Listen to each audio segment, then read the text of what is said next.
Makanya kok ada orang dakwah li'i kalimatillah, lillahi ta'ala dan sebagainya. Buktinya apa?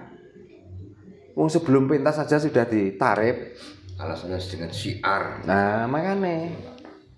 Tapi syiarnya kok lelucon. Nah ini orang-orang Nusantara ini masih terbelenggu.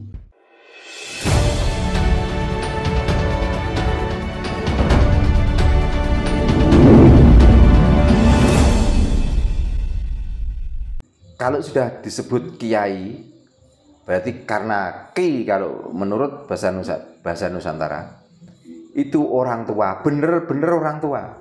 Yang harus dituakan, Mbak ya. Dan bukan harus, dia memang sudah dituakan, jadi tidak minta dituakan. Memang orang sudah percaya dengan ketuaan mereka. Kalau minta dituakan, saya pun bisa minta dituakan. Saya ngingu jenggot. Ya terus ngomongku jarang-jarang. Kalau ditanya sambil merem-merem. Kan nanti akhirnya saya dituakan. Iya. Kiai. Wah, hati-hati ini orang tua kan gitu. Padahal saya itu belum berani. Kalau saya itu dipanggil kiai. Kenapa? Bahkan sampai besok pun saya tidak berani. Dan nggak mau dipanggil kiai, Pak ya? Tidak mau. Kenapa? Tanggung jawab.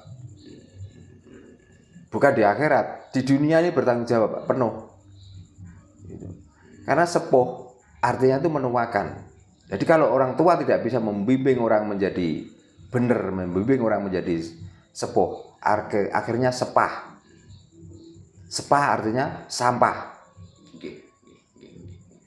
Makanya kalau sudah orang sudah menjadi sepah, diteruskan oleh peribahasa Jawa.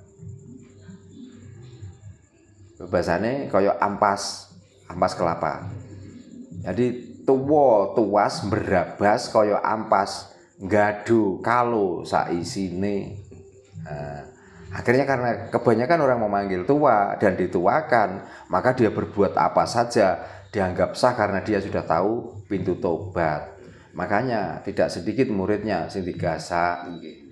Nah, itu. Tapi sekarang di luar sana banyak orang-orang yang berebut titel kiai ya Pak.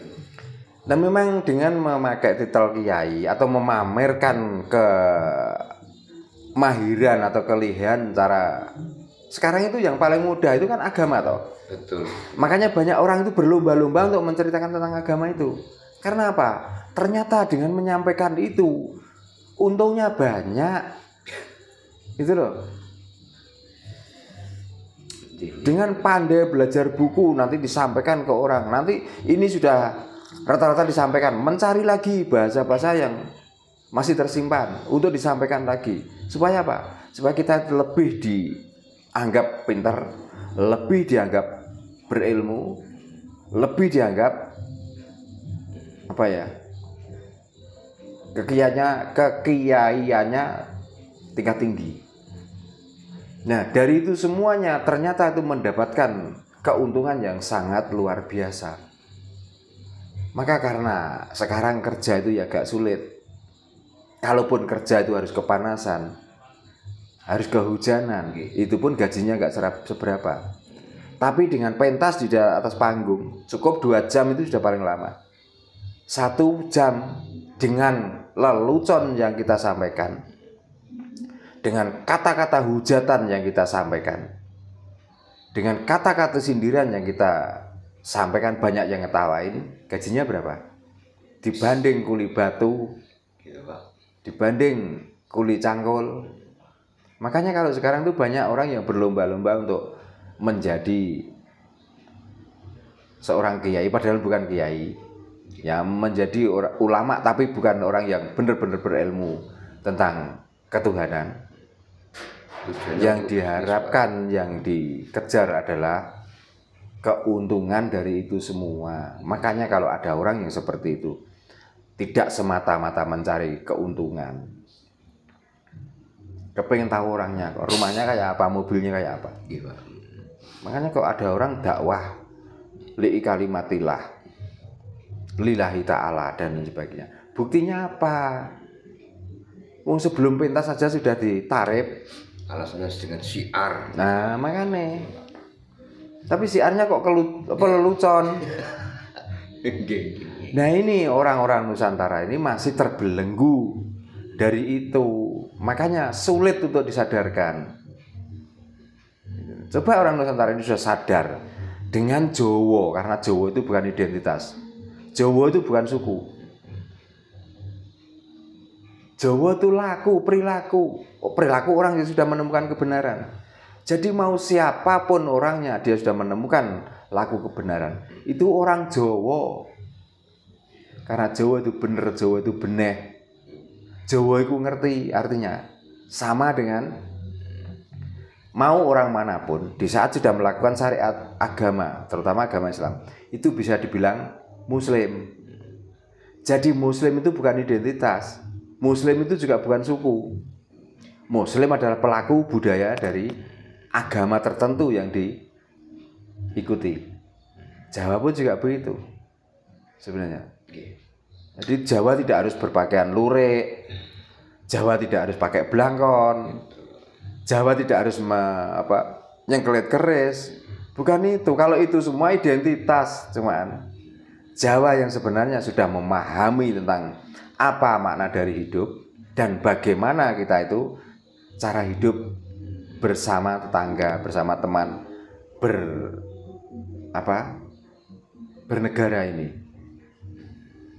Oke, Pak, kalau saya amati Pak, secara pribadi saya Pak Jarno, kenapa orang-orang kita ini gampang dibodohi, terus ajaran Jawa sendiri itu sulit untuk bangkit, itu karena dari orang-orang kita sendiri Pak Jarno sebetulnya. Ini kalau saya amati loh Pak. Iya. Kenapa? Dengan kelengahan kita Pak, yang tidak mau menguri-nguri ajaran Jawa, tidak mengakui ajaran Jawa, itu merupakan suatu alat bagi mereka nih. Karena kita itu akhirnya dia kan masukkan seperti itu Pak Jarno sebetulnya. Bukan lengah Mas. Pak. Kebanyakan orang Jawa itu kurang fair cara menyampaikan ajaran Jawa yang sebenarnya. Masih dialing-alingi Pak. Masih banyak yang ditutupi.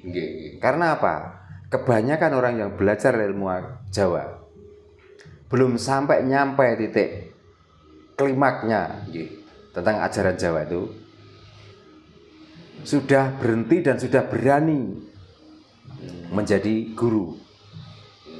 Gitu. Nah, ajaran yang tidak sempurna, ajaran yang tidak lengkap, nanti juga ada ajaran lagi yang tidak sempurna dan tidak lengkap. Akhirnya orang sini banyak yang bingung. Makanya saya menyampaikan ini bukan keras, tapi saya itu kepengen menggamblangkan, mengejawantakan Jawa itu seperti apa. Gitu. Kalau dibilang saya itu keras, kalau dibilang saya itu beda dengan yang dulu, memang ya saya akui. Pak, dengan munculnya konten-konten ajaran Jawa di medsos Pak, ya. Nah ini menjadi momen orang-orang itu kayaknya sudah takut Pak Jarno. Kenapa? Satu ya, kemarin itu kan saya ke Bojonegoro Pak, saya diceritain orang bahwa sekarang Habib itu sudah menyebar ke pelosok-pelosok desa, ya. Sudah merapatkan barisan. Ya. Kayak seperti itu Pak Jarno, kemungkinan mungkin sudah mau muncul ajaran Jawa itu. Dia kan sudah merapatkan barisan ya. Ya, kalau Jawa itu menggalang kekuatan, Jawa sendiri, kalau orang yang sudah benar, itu tidak perlu kita galang kekuatan itu. Dengan keteguhan hati kita untuk menyampaikan dan memberi contoh pada rakyat Nusantara, itu sebenarnya sudah cukup. Kalau menggalang kekuatan, nantinya dengan kekuatan yang kita galang ini akan ada salah satu kelompok yang akan kita serang. Itu adalah tanda kekecewaan sebenarnya. Jadi malah Jawa ini malah hilang nanti. Dari dulu ajaran Jawa itu nggak pernah memangsa, ajaran Jawa itu tidak harus menang-menangan kok. Mau ya kerjakan, nggak mau ya sudah. Jadi tidak perlu ada galangan. Ya, kita mengumpulkan ratusan orang bahkan ribuan orang. Kalau nanti Jawa diserang, kita maju di depan. Apakah dengan perang kira-kira Jawa ini akan bangkit? Makanya di mana saja kalau orang itu sudah membuat organisasi galangan manusia yang namanya laskar, yang namanya apa, itu berarti tanda ketakutan mereka dengan kepercayaan yang mereka pegang. Berarti dia sudah ragu jelas. Dengan keraguan dia takut kalah, maka menggalang massa itulah jalan satu-satunya.